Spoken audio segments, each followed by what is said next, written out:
আজকে বাড়ি থেকে ঠিক করেই বেরিয়েছিলাম যে আজকে আমি ফুচকা খাবো। কারণ রোজ জিমে যাওয়ার সময় দেখি কাকু এখানটাতেই দাঁড়িয়ে থাকে।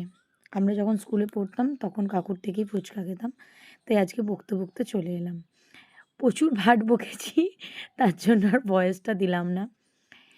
এই কাকুর হাতের ফুচকা খেয়েই আজ ছোট থেকে বড় হয়ে গেছি।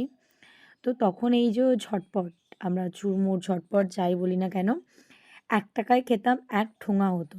আর এখন সেটাই ৳১০ হয়ে গেছে। মানে আমি কোন আদ্যিকালের বুদ্ধি জাস্ট সেটাই ভাবছি। কাকুকে বললাম ফুচকা খাবো কিন্তু বেশি ঝাল দেবে না।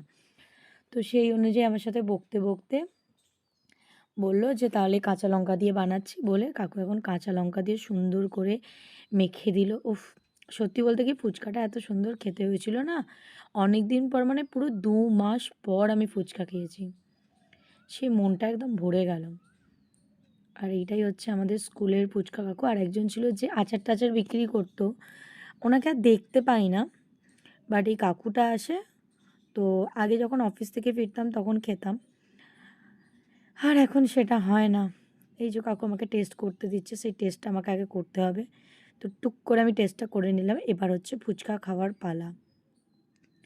আর এখানে তো সবসময় ফ্রেশ আলু দিয়ে ফ্রেশ ফুচকা বিক্রি করে।